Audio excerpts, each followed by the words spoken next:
Welcome back to Probing with Dr. Jen, the #1 podcast in the world, going on 83 weeks straight. Folks, we got some massive news for you on the upcoming version 2.0 release of 7 Days to Die. I'm joined here today by our field reporter, Double G. G, I envy you that you get to go outside and see the world when I'm just stuck in the same building, in the same room, behind the same counter every friggin' day. No, I envy you. If it was up to me, I wouldn't leave the house. I'd do everything from my bed. Well, let's get down to the news. This is what everyone's tuned in for. Starts off on the official 7 Days to Die website. Big news. We are aiming for April 15th Steam experimental release with all platforms getting it in early May.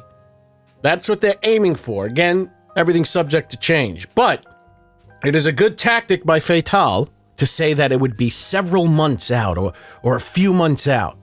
So you think like, oh, that's going to be May or June, like you said, Jen. Yes. In your first report. Absolutely. But no, you want to overpredict. That's a good business tactic. Say you're going to get it later than you actually get it, so your customers love you when they get it early. So April 15th, a lot sooner than May or June. The list below is not a complete list, as many details are missing and several features are in the works, but not listed. Okay, so the things listed here, from what I'm gathering of what they're saying, are the things that are going to make it. But again, subject to change. There's blood moons. So what they're telling you here about the blood moons is that the Fun Pimps are overseeing. They're not developing. Illogica is developing blood moons, with an overwhelming majority of the Fun Pimps team exclusively working on 7 Days to Die. And only a small fraction are assisting with other projects such as Blood Moons. So 7 Days to Die is moving ahead as if these other projects weren't happening. So this is not eating up development on 7 Days. But here's the big news. Version 2.0, status update. What is this? Conquer those tough biomes in manageable chunks, unlock permanent survival in the harshest environments, and craft temporary buffs to push your limits. Okay, now we're getting some detailed information here. Progress through each biome with increasing threat levels and challenges. Yes, you covered that the other day. Yes, indeedly do. Excellent. Smoke, heat, cold, radiation damage, remedies and survival. Now, this is what we did not know. Craft consumables to increase your temporary biome elemental resistance. So that means they're not just going to give you enough time to go in and do the challenges. You're going to have to do something to make sure the elements do not kill you. So you're going to have to craft consumables to keep yourself alive as you go through the challenges. Interesting. Complete challenges to unlock permanent biome. Yes, we covered that. Who's we? Progressive biome maximum loot caps to encourage exploration. That's very interesting. It will reach a point where loot will not get any better in lower tier biomes. So you will have to go out and explore. I'm all for that. Me too. Game options will be available for custom and classic playstyles, which was covered last time. That means if you don't like this stuff, you can shut it off and play as you always had. New HUD and player elemental visual effects and sound effects, okay? Okay, now this is the biggest news from my perspective. The thing that I am always most interested in is more zombies. New zombies. Several new biome zombies. Biome zombies. Are coming. To 2.0, including this guy. The new Desert Plague Spitter. I'm not a spitter. Look at him. All right, let's take a look. Let's zoom in. Let's just get in there tight. Ooh. Chloe in Wonderland? The hell's that? I'll watch that later. I don't like the idea of special creatures, behemoths, and all that stuff. It's behemoths, you bird brain. Or behemoths. So I want just people coming back to life. Regular people, like you'd expect to happen in real life. So this is good. It's a little exaggerated on the jaw, but I'm okay with that. And it looks like we got a little bit of a story going on here because it looks as if this guy was tied up. I've been there. Maybe experimented on. Let's zoom in get in there. That's as far as this will let me go. Looks like there's some rope on his wrist. So he might have been experimented on. That's why he's a plague spitter. I don't know. But he has rope on his wrists when he was probably alive, or maybe he was experimented on post-mortem. Big fan. So far, this is the only image that we have of a new zombie. but it looks, I think it looks great. But let's see what else we have. Perk updates and rebalance. We've added a brand new general tab, unlocking a whole new level of customization. Plus, we've filled in those empty slots in the attributes list with exciting new perks. I would have to take a look at the attributes list again because I don't remember empty slots. Maybe it was some things that had like one of the perks would have 3 instead of 5. Don't ask me. So that's what I could be wrong. Probably. All attributes have 10 perks with new and improved perks. I would have to pull up the current perk system to see exactly what they're talking about, but I'm assuming not everything has 10 perks. And I know that not everything has 5 levels. So each one will have 5 levels now, a new mastery perk set for each attribute, moving some perks to a new general perks tab without attribute requirements. I'm confused. I'll be honest with you. Yeah, me too. My mind started drifting in the middle of that, but we'll move on. You guys probably understand it more than I do. I run out in this game like an idiot. I probably don't start perking up until I die, and then I'll be like, okay, maybe I need some perks. Sledgehammer Saga for all you Sledgehammer swingers. Swingers? We've added a new book series for the Sledgehammer weapon class. Devastating Sledgehammer. Fantastic. All right, everyone sit down because this is the most important thing. Sorry, but I can't sit down. New higher game stage zombies. Get ready for a whole new level of zombie mayhem. Similar to the current green radiated zombies, we have added new higher game staged charged blue and infernal orange zombie archetype groups with new behaviors coming. Okay, these archetypes will intend to... Okay, this is what we need. We need more zombies. But let's imagine what these zombies would look like. All right, let's take this guy. All right, let's just get a loose idea of what this is going to look like. Let me zoom in for those on mobile devices. How do you zoom in on this program? There we go. Whoa, let's not zoom too far in. That could be infernal orange. Okay. And maybe this could be charged blue. It's a rough sketch. It's a rough idea. But just let it sink in. Let it sink in. Just imagine. Let's get back to the news. Trees and foliage update. A majority of the trees have been optimized to run on the same speed tree shader for a performance boost and reduce draw calls on many. Okay, let's ask ChatGPT what a draw call is. Draw call is a command sent from the CPU to the GPU, telling it to render a specific object or group of objects on the screen. That's a general idea. I'm sure there's a little bit more information, but that's good to know. That wasn't as obvious as I thought it would be.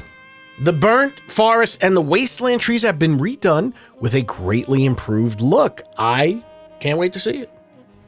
We have added a new sub-biome foliage system, which allows for clearings and thicker foliage forest. Ooh, more realistic looking forests with lower growing plants on their perimeter for a much more believable look without sacrificing performance. Let's read that again because it's a little complicated sounding.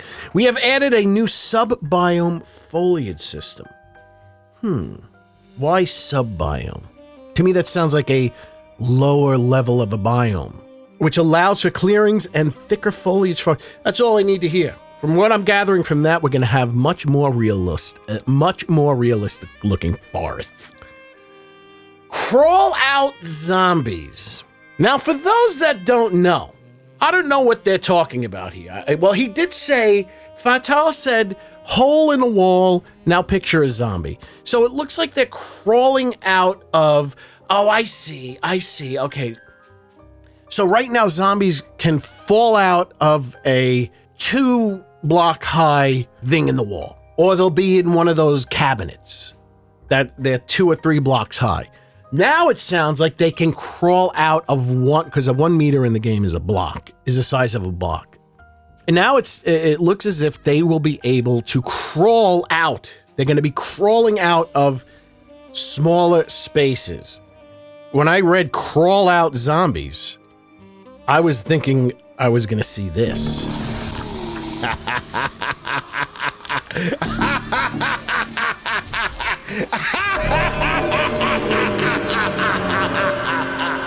Yes, one more time. Let's take a look at that real quick because I love it.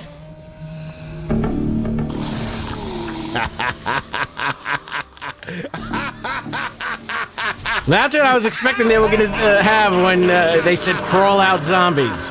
Because what are zombies known for doing? Besides eating people like that's happening right there. They are known for crawling out of the grave. But it doesn't seem like that. If you are on PC and you would like to download, this is an XML mod. Go to my Resurrection Cemetery where up to 40 zombies will crawl out of their graves.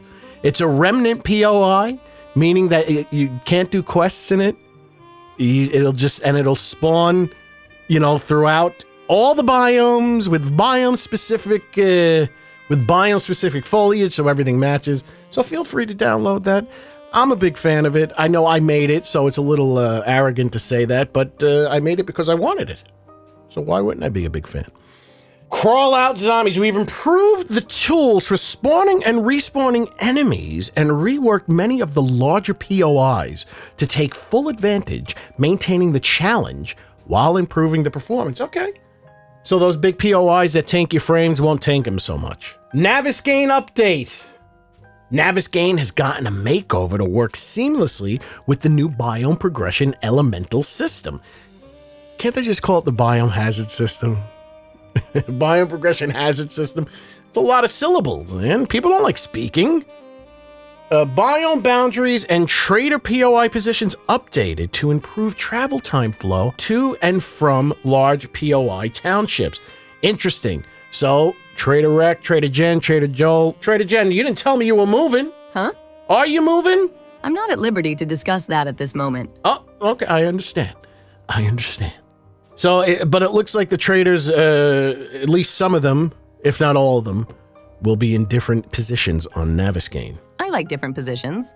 Here's an interesting one. POIs. The world is expanding. We are aiming for a whopping 50 new points of interest, aka POIs, aka buildings with zombies in them, adding even more depth and variety to your world.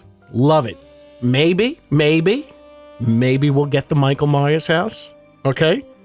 Maybe we'll get Return of the Living Dead medical facility. Maybe. We'll see. I don't know. I mean, if I was a director of this game, those two would be in the game. We've added a greater variety of POIs for the wilderness. Okay. That's good because, at this point I've kind of gotten used to it, but I remember when I first started playing the game, it's a little disappointed that you see the same building repeating. So hopefully the more POIs that we have now, the less repeated POIs we will see.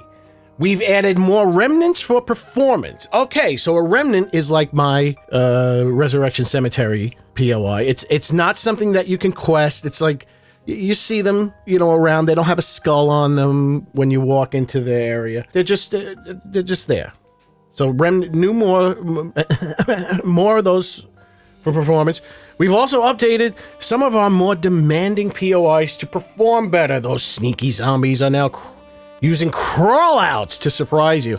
I predict that people aren't going to like this. I'm a big horror fan. It's all about the horror for me, so I'm going to like it. I don't mind when they pop out and they corner you and they kill you and then you punch your screen, but I'm going to like it. Audio, we've added meaningful individual footsteps. Okay, making the world feel more alive and immersive than ever.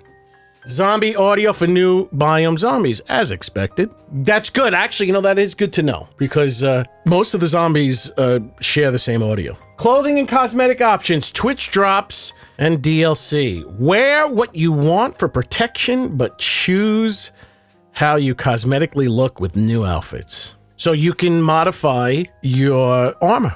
We will be adding new cosmetic DLC options. And Twitch drops DLC's coming to 2.0. Get ready to unlock awesome new content and show off your unique style. What I find interesting about DLCs is that since this game is so highly moddable, it doesn't really create much of a barrier for the modders to just... Would you shut up? We're gonna get sued if you keep talking like that. Random gen improvements. Hey, I used to be called Random Gen, back when I was doing meth in college. Wilderness spawning has been improved, allowing a lot more wilderness POIs to spawn, and their spawn locations have better random positioning. Okay, good. Wilderness road placement has been improved. Yeah. New quest marker system. We've added a new quest marker that displays a custom quest flag. Okay. Spawn near friend. Starting a new save. Oh, that's... You know what? To be quite honest with you, I don't mind when I'm playing with somebody and we spawn like far apart. I don't mind that.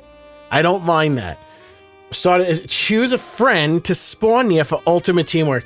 Yeah, I don't care either way. It doesn't bother me. I kind of enjoy the fun of sometimes being very separated when you start a new game with somebody.